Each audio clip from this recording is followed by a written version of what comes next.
hey, should it be called dash of ting or dash of tinger? And it was a lot of work, very stressful, but I loved it, so it was worth it. I love naps, so I nap whenever I get a chance to.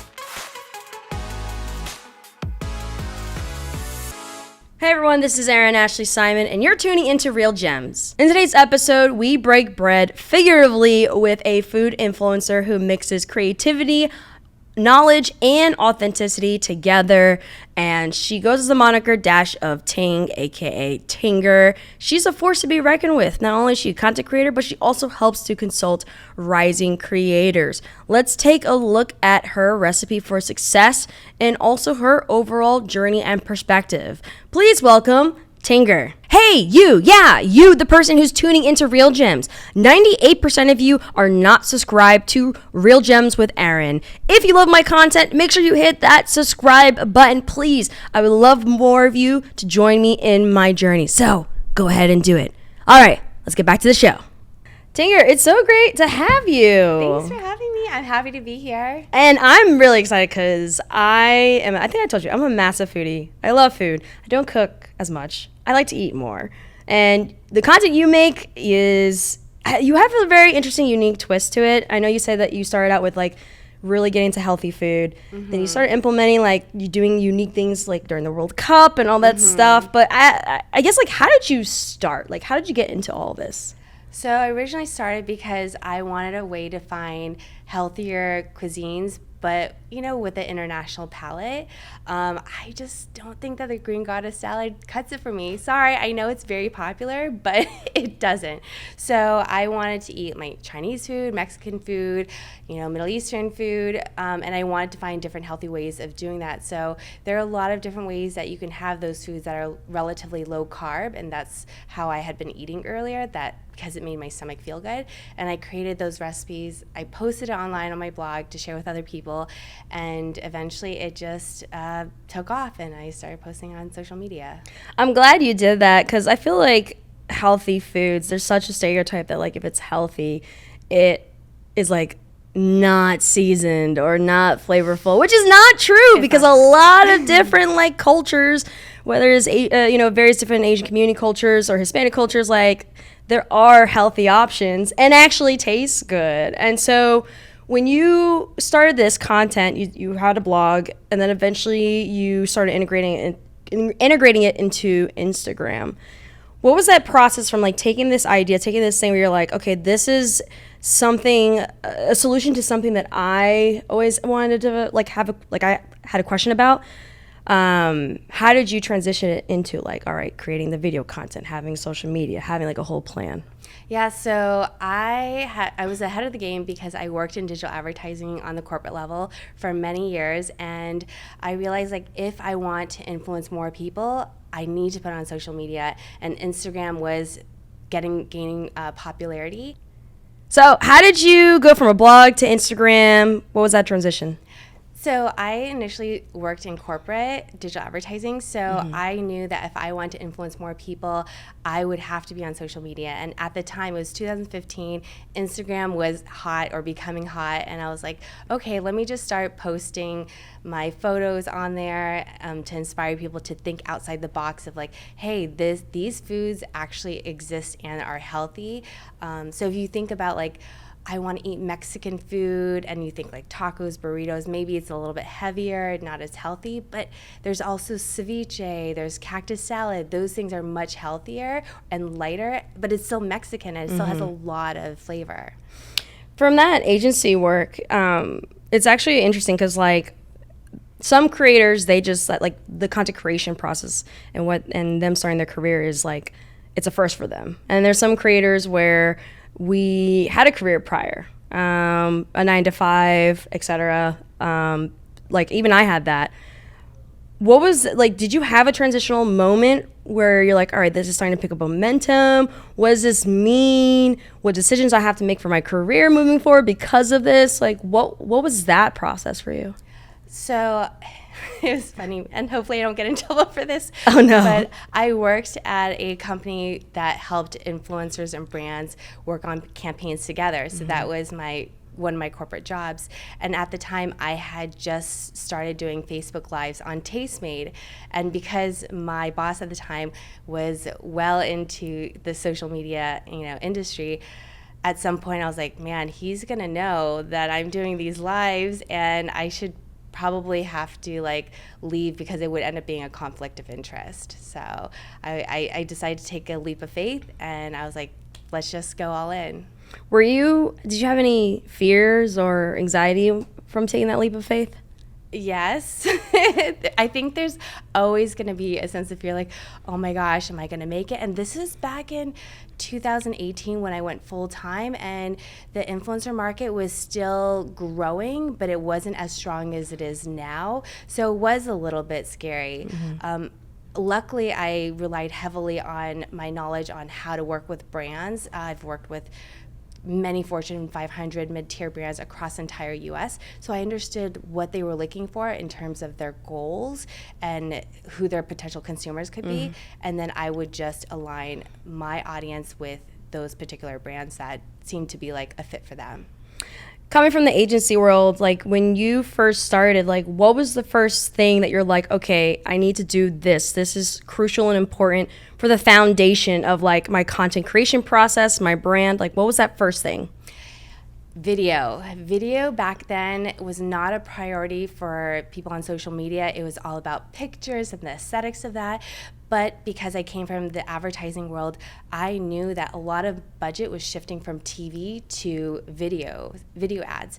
And so I told myself, if I want to be ahead of the game, I need to start hosting live shows, and I need to create videos. I'm not saying my videos were great, but it was definitely performing better than my actual photo posts themselves.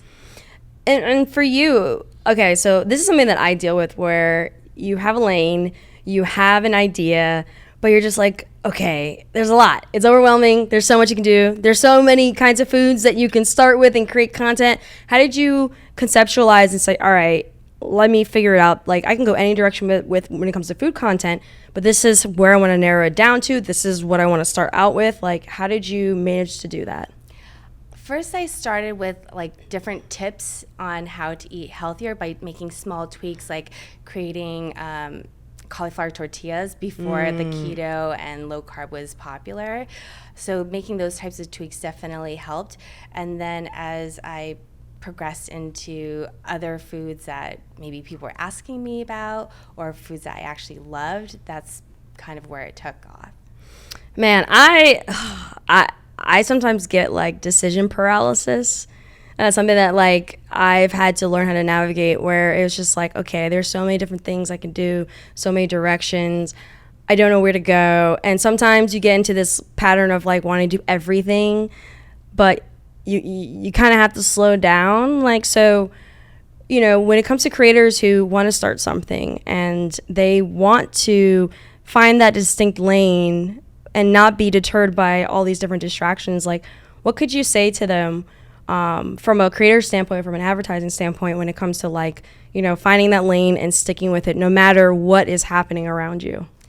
I think the priority is pick the topics that you love to talk about. And if you're not really sure, you can ask your friends, hey, when you ask me questions about anything in life, what are the top questions you ask me? So for me, my friends would always ask me, where are you eating, Tinger? And how did you make that dish? And where did you go? They wanted to know all of those things. So that's where I started, and that's where I put my focus on. Did you, for your friends, were they kind of you said, that group where you did a little bit of A/B testing with, and then was that beneficial to have a group of individuals who could really say hey, this is what I would think, or this is what I would say, or be curious to know? Yeah, actually, funny that you should mention that. When I came up with my blog name, Dash of Ting, I wasn't even sure what to call it. So I asked my friends on Facebook, I'm like, hey, I'm thinking about creating a blog. I'm looking for names. people throw out suggestions. From there, I kind of pivoted it a little bit, and then finally I asked them, like, hey, should it be called Dash of Ting or Dash of Tinger? And so I took a poll, and it ended up being Dash of Ting.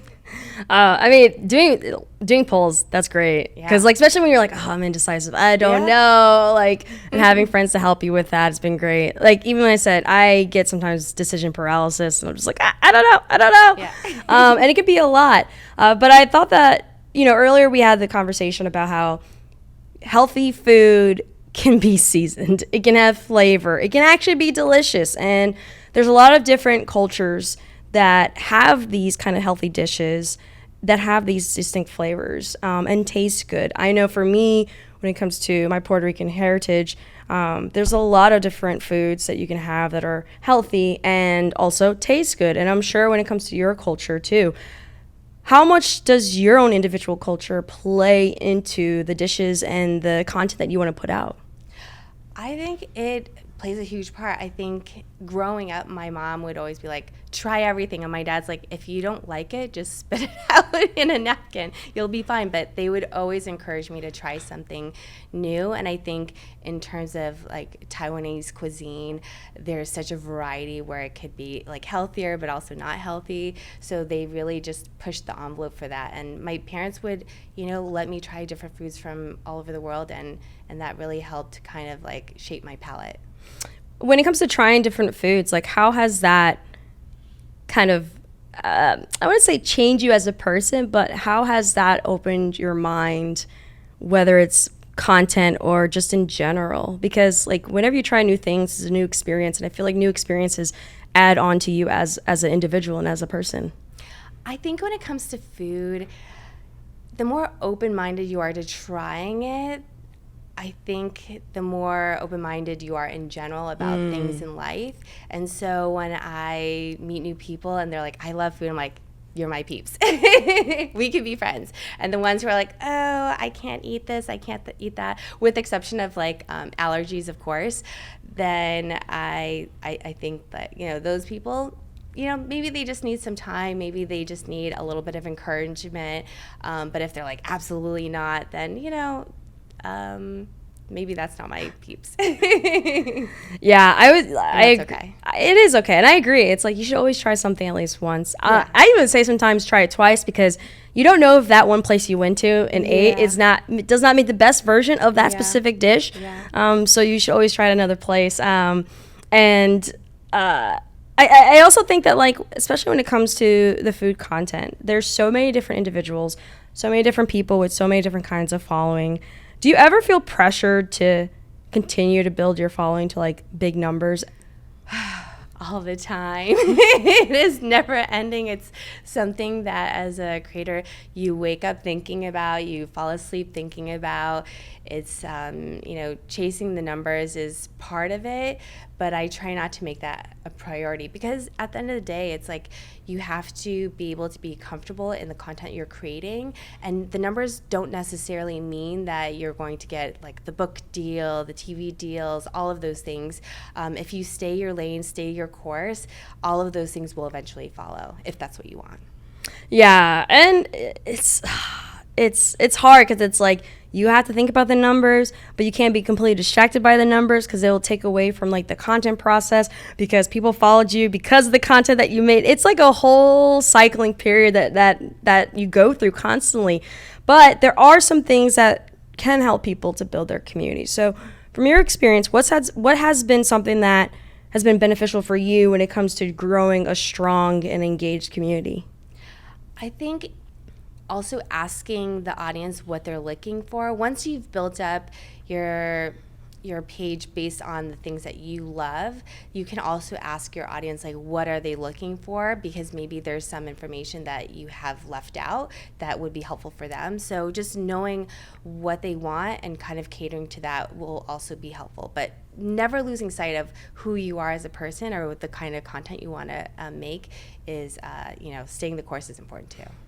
How do you sift through all those kind of like feedbacks and comments and perspectives whenever you put an ask out, or maybe you don't put an ask out and they still give feedback? Like, how do you sift through that to determine what's constructive, what's going to help you, what not to pick? Like, how do you determine that? I think about the 3 pillars of, at least on Instagram, of what I talk about, which is food, travel, and culture. So all of the suggestions that they provide, like, I ask myself, do those suggestions align with those 3 pillars? If the answer is yes, then that is definitely for consideration, and then I prioritize accordingly based on time, interest, and whatnot. What do you do when you get stuck in like a rut, or you get like a roadblock about like, okay, what do I need to do? What kind of content am I due today? You know, because we all have that. We can't always be super creative every single day. Sometimes I just take a break. Sometimes you need to take that mental break, go on a walk, maybe go on vacation. That's what I did last year. I went to Thailand because I just felt like I was in a slump, especially with the pandemic. I just didn't feel like creating content. The energy wasn't there. But as soon as I went to Thailand, I felt so inspired by all of the different activities, the foods, and then that pushed me to like create content again. So doing that, but that's not always available. Yeah. So another suggestion would be is to reach out to other content food creator friends, see what they're up to, or if you have a hype person that can like, you know, lift you up and tell you to keep going, that also helps as well. Yeah, I've seen there's some creators that have like friend pods where they'll be able to bounce ideas off of each other and get help in that. And like I use that sometimes. Like I have certain friends who we may not do the same things, but they are knowledgeable of the social media space, and I really like to get feedback about like, okay, what can I do differently? How can I improve? You know, what's something they liked? What's something they didn't like? But the trip one is definitely one of those. Like now that I can do trips or just take a break, like I've gotten to the point now where I told my agent, at least once a quarter, I need a break. Where do we go? Where should we go next? Where do we go next? Sometimes it's just me being home for a whole week and just falling off the face of the earth. Because I think you know, having a process for yourself that works, making sure you're taking care of yourself is so important for your content. Because if you can't be the best version of you, you're not going to be able to put that in your content. So for you, like, when do you ever get to the point where you're like, all right, I'm getting to that burnout, or I'm getting to that all the time. Yeah, all the time. You're just like, all the time I'm getting so burnt out. Yeah. You know, one friend suggested to me at least one day out of the week, if not 2 days out of the week, just do nothing, you know, do nothing relating to content. And sometimes for me, it's hard to turn that off just because I'm always thinking about it. But she's right. And that's how she's what she suggested to me in terms of like not burning out. I'm still working on it. How do you look at like how are you able to just like watch other content and turn it off? Or can you? Like, can you watch like a Netflix show and then be able to turn it off completely? Because food is one of those things that it's integrated in everything pretty much. Yeah. No, the answer is no. I'm trying to, but no, I think there's a lot of things that can inspire us. I could probably be better about like putting it in my phone, so that way once you write it down, like you can just move on. Yeah, I have a notebook now that I carry with me, because for me, if I don't write it down, I'm just like, it's gonna be stuck in my head. And I feel like once I kind of like establish this pattern of like, okay, when I write it down, it's done, and then I'll go back to it later, and then I can think about something else. Yeah. But if I don't, I get so fixated on it, and then sometimes I won't be working, and then I'm like, next thing you know, I'm at my computer. Yep. Like typing some stuff, getting stuff together. So I've been trying to like have like an idea book that like once it's in, I close, and that's it, and I'll see it later. But it's hard. It really is hard to turn off. But there is a time for you to actually turn it off slightly. You do agency consulting work now with your contemporaries. What made you want to get into that side of things at the same time that you're creating content? And you still are. Yeah. So this was back in 2017, 2018. I saw that there was a need from the brand side to reach out to more creators, and there were not that many platforms in order to do that. And then on the creator side, they had no way of like reaching brands, or they didn't understand how to reach brands. And so I felt like I could be a liaison between the two, because number one, I was already integrated in the creator community. I know who is good, what their niches were, and then from working corporate, I understood what the brands were looking for and how to put the two together. So for me, it's like a win-win for everybody. Do you feel like because you have gone through that content creation process and you are a content creator yourself, do you feel like that has helped you a lot more in assisting talent when it comes to those side of things? Because typically in most traditional marketing and advertising space, most of those people aren't content creators themselves. How has being a content creator, how has that helped you in that side of things? I think I'm able to speak the language of both parties, and I'm able to like relay to the brand like, hey, based on what you're asking for, it would take about this amount of time, because I've known from experience. And back then and even now, I think brands find it helpful that I'm able to understand their point of view, but also be able to like share like some insights that could better make that partnership with the creator. What do you, for anyone who works with a brand who's tuning in, like, what do you want them to understand when it comes to engaging, interacting, and working with content creators? Patience. Because, creators are working with multiple brands, and they also want to create content that is authentic for their audience, but also is helpful for the brands. So sometimes it takes a little bit of time, and I know that sometimes brands are like, no, we want to push it out like a commercial. I just want you to read these lines, but that doesn't really sell to their audience or the brands. It just seems not authentic, not genuine, and the best partnerships are when the influencers and creators are able to create that relationship and trust through authenticity. Yeah, and also giving the creators time to do it all, Yeah. They'll be like, hey, we need this by next week. Yeah. It's like, wait, but you just were going through the approval process. You took 2 weeks to approve of this. I don't even have the product yet. Yeah, exactly. So, yeah, it's been interesting because I have a similar kind of perspective where, being a creator and then working on the business side. And it's so fascinating. Like you said, you have to be basically a translator because there's so much stuff on the business side that creators don't quite understand because they don't, they're not looking under the hood. Mm-hmm. And then there's so many things on the other side when it comes to creators that more people who work with brands and big companies have to understand about the process and like the effort that it takes to even make a 1-minute content piece. Like it's not a short time to like make those things. Those things can take time. Yeah. And those are some of the lessons that I'm sure you learned throughout your entire process. But like, what are some unexpected lessons that you've learned that you're like, oh wow, I didn't realize this? I think to save time and be more efficient on both ends is number one, to really understand what the client's goal is from the creator side, because that reduces a lot of frustrations on the brand side, but also you can create content based on what the goals are. Just understanding that's really important. And just being kinder to ourselves and being more patient with ourselves when it comes to creating content, and knowing that nothing's going to be 100% perfect, but if it's 80% good enough, the client will probably really love it. But in our hearts, I feel like sometimes we think oh, this part could be better, but in actuality, it's probably already pretty good or close to perfect, and they should just push out the content.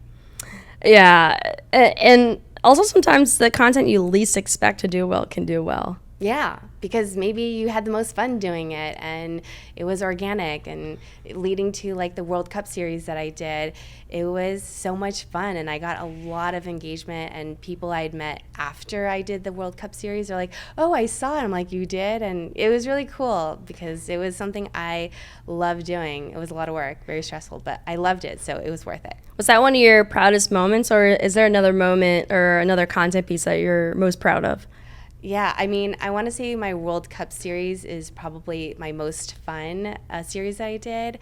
I think my partnership with Google for creators was one of my more proud moments, only because I was able to share more about the Asian culture and our holidays and whatnot.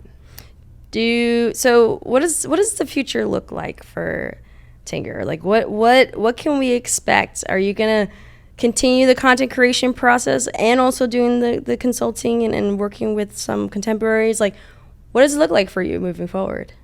I want to still continue to do both because I love creating content to help people. And then on the agency side, I get to help my community in a different way and brands in a different way.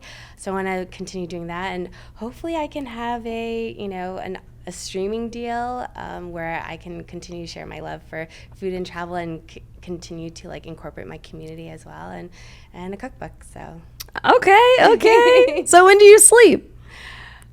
I love naps. So I nap whenever I get a chance to, which is, I want to say, 4 or 5 days out of the 7 days a week I nap. So. Oh, naps are like my thing now. Yeah. I even schedule on my calendar so no one books anything during it. Yeah, so then there's no meetings, nothing, because I have it set up where my team can actually look at my calendar and schedule things. Mm-hmm. So now I'll just say like meeting. But in actuality, I'm on my couch napping for an hour, and I like set that up. I need naps now. Yeah. I think that like, I don't know, I'm very curious like what your thoughts are on just like hustle culture. I think there's a lot of young creators that are like, okay, I gotta go, be on 24/7, no sleep, caffeine, IV in my veins. Like, from your experience, like, what do you think about all of that? And do you necessarily have to have that hustle culture mentality to be successful? I think you have to have the internal drive constantly, and also just being efficient with your time. I don't think to be busy just to be busy is helpful. I think being busy with efficiency is a lot more helpful, but sometimes even going out and meeting people, that can be a life changer for like many people in their careers. Like, I've met a lot of people who've helped me get opportunities where, if I just sat at home and just created content by myself all day, like that probably wouldn't have helped me more so than actually going out and meeting people in my industry or, right outside the industry. How important is networking and meeting people and engaging with people face to face? How important is that for content creators? Oh, it is so important, not just for content creators, for everyone in life.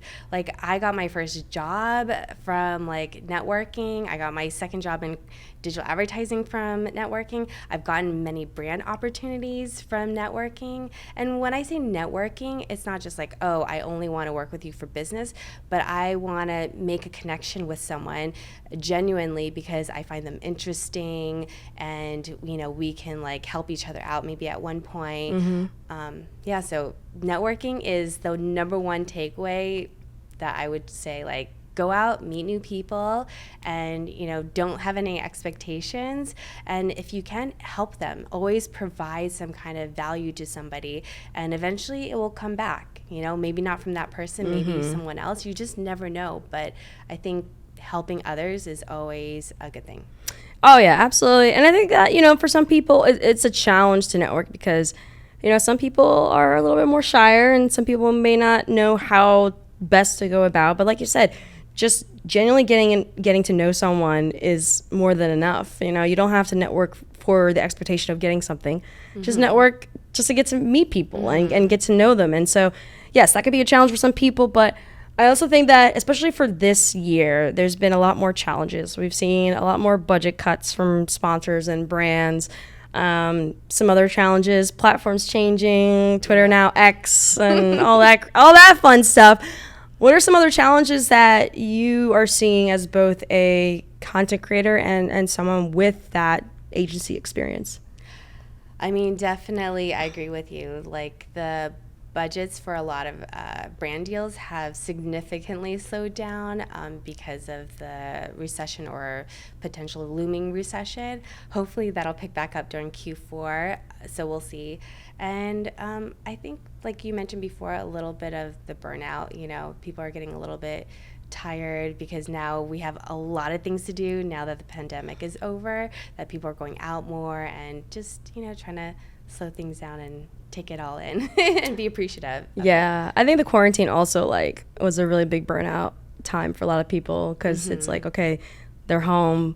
They gotta, it's like everyone was home, everyone was on the internet. It's like, all right, let me try and get as much a hold of people and their attention because it won't be like this any other time. So I feel like that really contributed to it. But, you mentioned earlier that you want to continue on with the agency work. You want to continue on the content creator work. You want to have your own book. You want to do all these things. Mm-hmm. Is there anything new that you want to do? Like any new direction? Or or risk that you wanna take soon for your brand? That's a really good question. It hasn't been something I thought about yet, but I will definitely think about it tonight. I'll put it in my to-do list.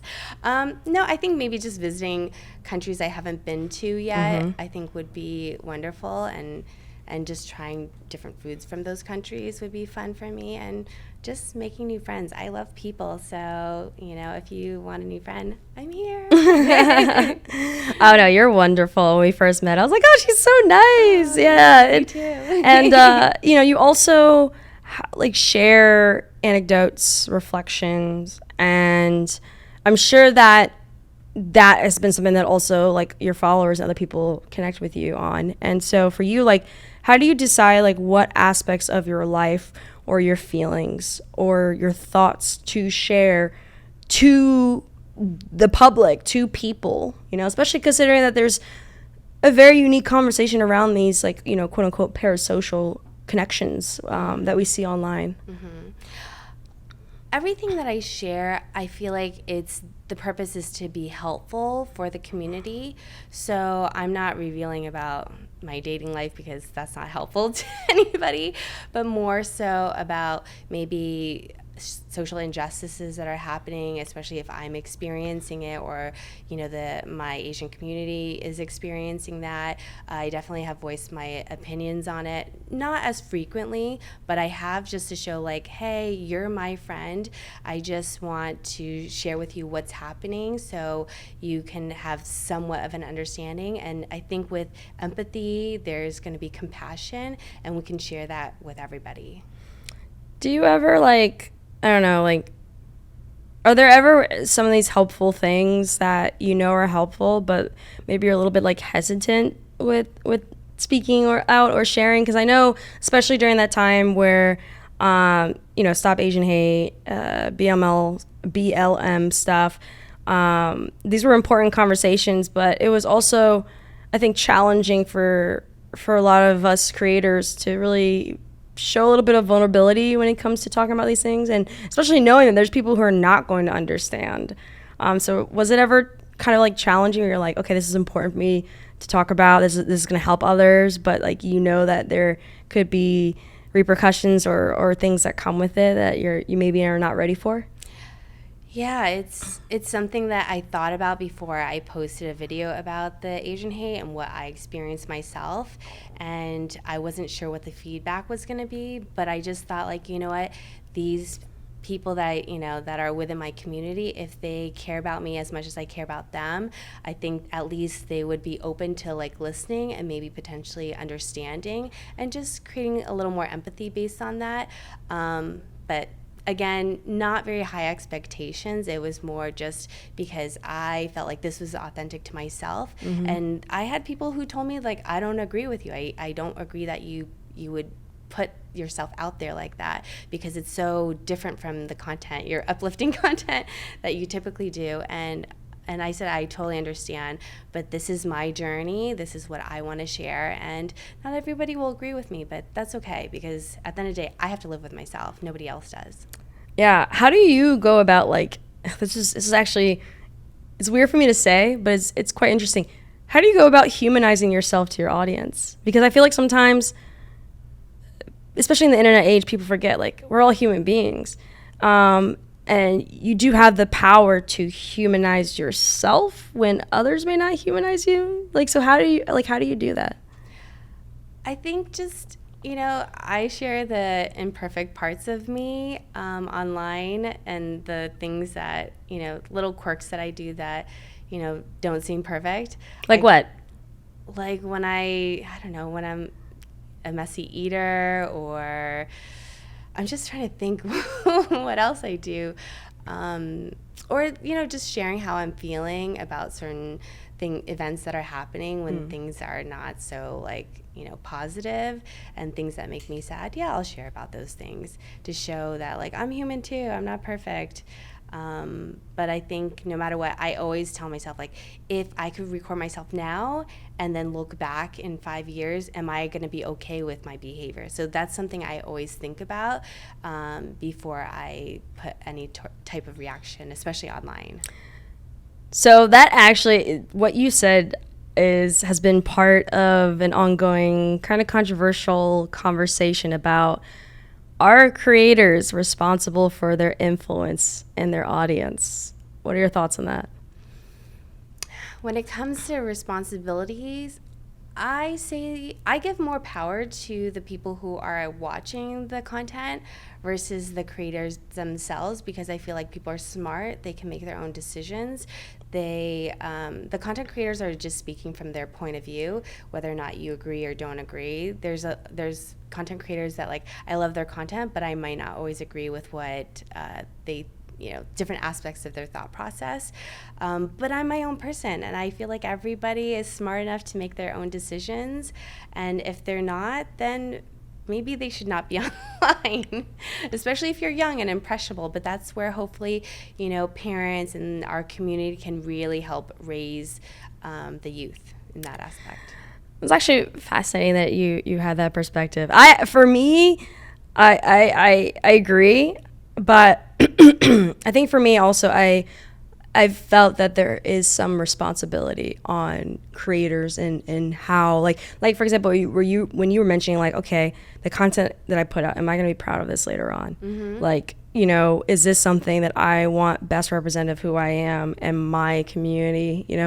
In some unique ways, it's kind of like there is no responsibility on the creator, but I also think there's also a little bit of responsibility. It's a very interesting gray area, I think, that a lot of people are talking about right now. And, recently, more in the gaming space, like, we're starting to see some of these repercussions of, like, creators where there's one Kai Cenat, he wanted to do a giveaway, and he was like, oh, I didn't realize thousands and people were coming out, and the police said it incited a riot. Oh my gosh. And then another talent, he put out his own personal opinions when it came to how do I phrase it, Benton? He put out, it was Nick Merckx. He gave out his own opinion on LGBTQ plus it was something in Florida that was happening.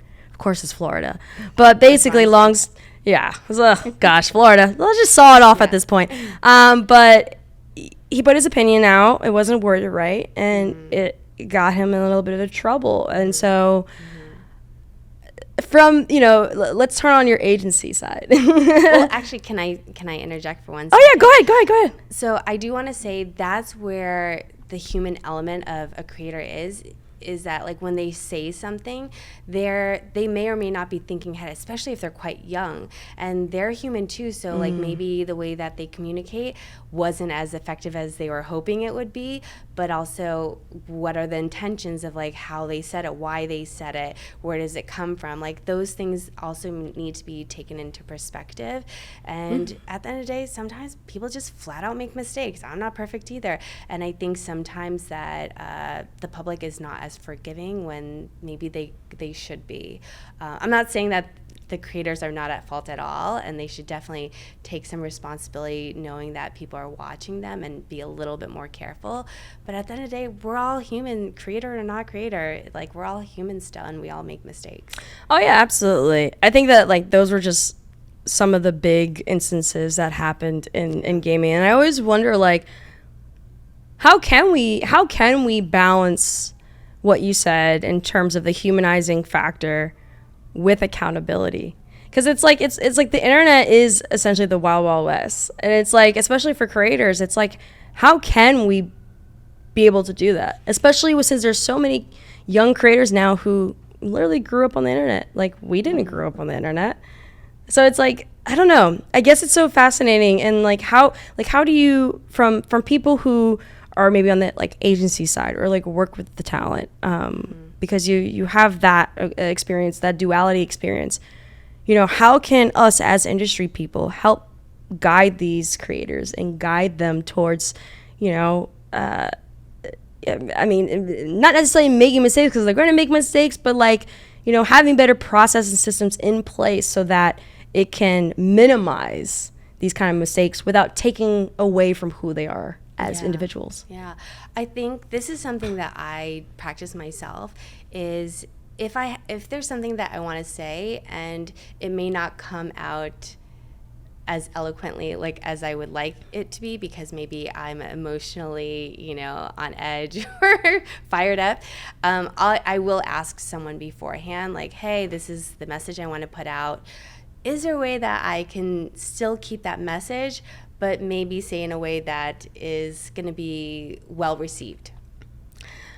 Yeah. Sometimes though, it's hard because sometimes, at least for me, sometimes I'm like, there's no other way to say this. Like, I just gotta say it.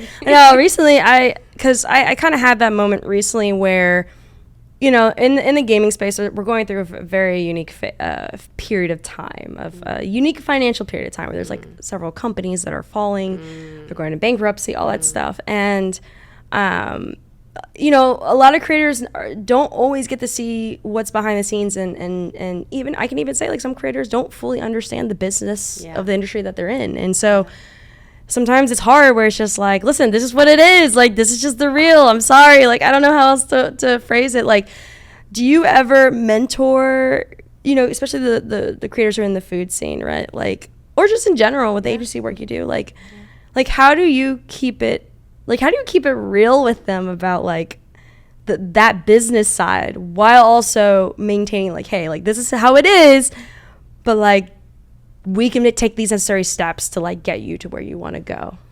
I think the number one suggestion I have for people is ask them like, are you open to, my recommendation, or are you open to like hearing something that could be potentially helpful for you? That's number one, because if you have someone who doesn't want to listen, just forget it. You're talking to a brick wall. It doesn't make sense. You're wasting your time. But as soon as they're like, yes, I'm open to it, or maybe they'll say like, I'm open to only this part of what you want to say, then you can like speak accordingly and help them accordingly. So I always ask before I make suggestions to content creators, because otherwise I'm wasting my time and I don't have time for that.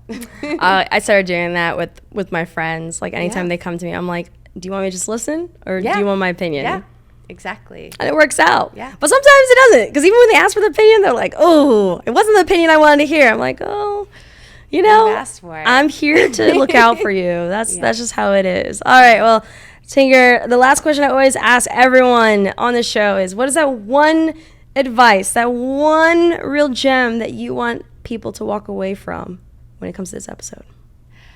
Be kinder to yourself. Be patient with yourself.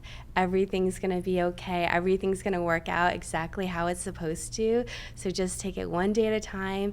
And if you can take a nap, take a nap. Take a nap. That is one of the best advice I've ever learned. Tinger, thank you so much.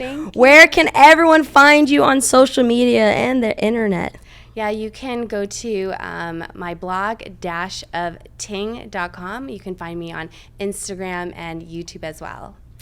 YouTube and Instagram. Gotta love them. Tinger, thank you so much for joining us today. And thank you to all the viewers and listeners who are tuning in. Comment. Let us know. What was your favorite part of this episode? I mean, of course, aside from all the amazing food you're going to see in the B-roll, right? And also, if you enjoyed today's episode, well, guess what? We have many more coming up soon. But until then, I will catch you all later. My name is Erin Ashley Simon, and you're watching Real Gems.